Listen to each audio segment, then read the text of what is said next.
This is the Parenting Dare. We're in ages 11 to 14. We're going to talk about the foundation. As the general contractor of your child's inner home, you have so much more influence than you could have ever imagined. You get to oversee and you get to lead the designing of your child's inner home. Now, as you build a house, it's only as good as its foundation.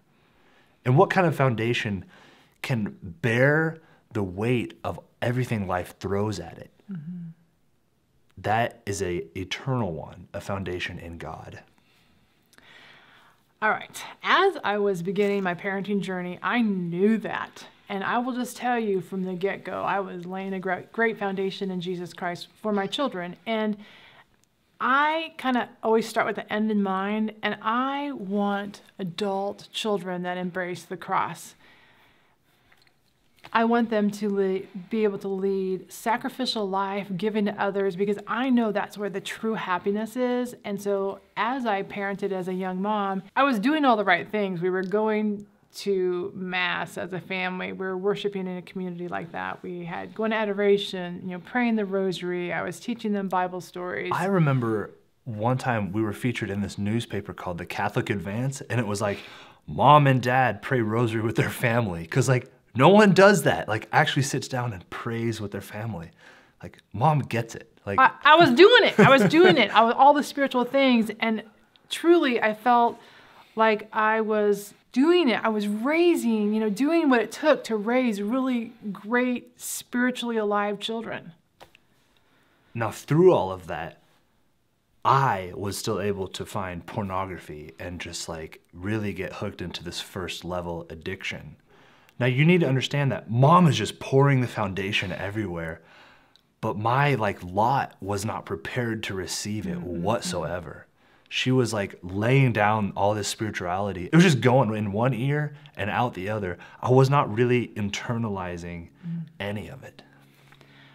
So how do you give God to kids in a way that they can actually, take it in? I mean, that's really what we're going to be talking about through this entire course. And I will also tell you that is what this course is on, that effective communication, with your child.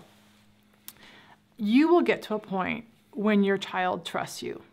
And I will just tell you, you need to enter into their, I kind of call it the chaos, and where they are. Where they are. So you have to intertwine their hormones, who they are as kids. I call that, their sexuality with the spirituality. You have to be authentic and make it one and not divide it, because I was dividing it. I was teaching him spirituality, but I wasn't teaching him nothing about what was really going on internally inside him.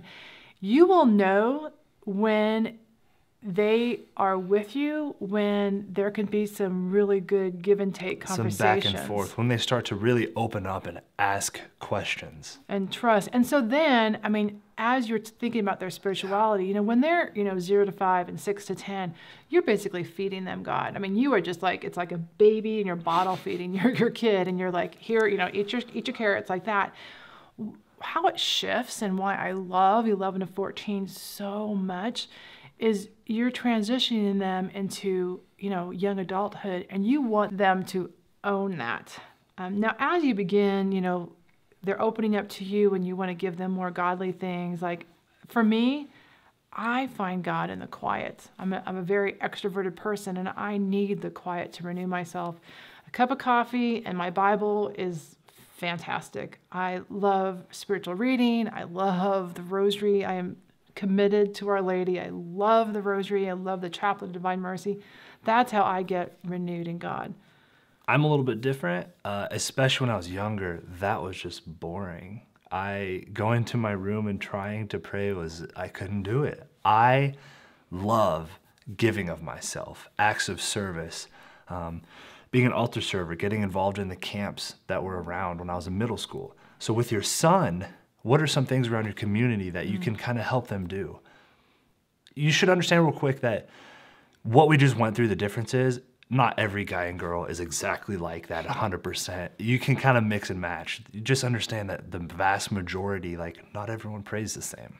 So it doesn't really matter what you do or how you do it. You just need to make sure that you are giving of your time to grow closer to God. One thing that I love that my parents started doing after I went to college is they go over the upcoming Sunday's gospel with the family. And one thing that's amazing about the Catholic Church is that no matter what church you're at in the world, it is one church. Everyone has the same readings. Mass is the same anywhere. So Google it. Google, what is this upcoming Sunday's gospel? Read it with your children and kind of go over it. Did anything hop out at you? Do you have any questions about it? And what I found was when I go back to Mass with my family, the little siblings are like paying attention. And like they're so interested to see what the priest has to like offer on the gospel and kind of compare it to what they thought about. It's really cool to see like live out, and it's completely different when I went through that process. I hope you're getting that you can change as a parent. You can make lots of mistakes and still change.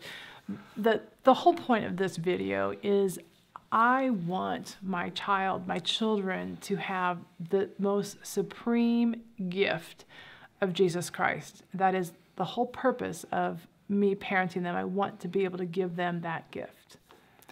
You just need to make sure that your child is ready to receive it.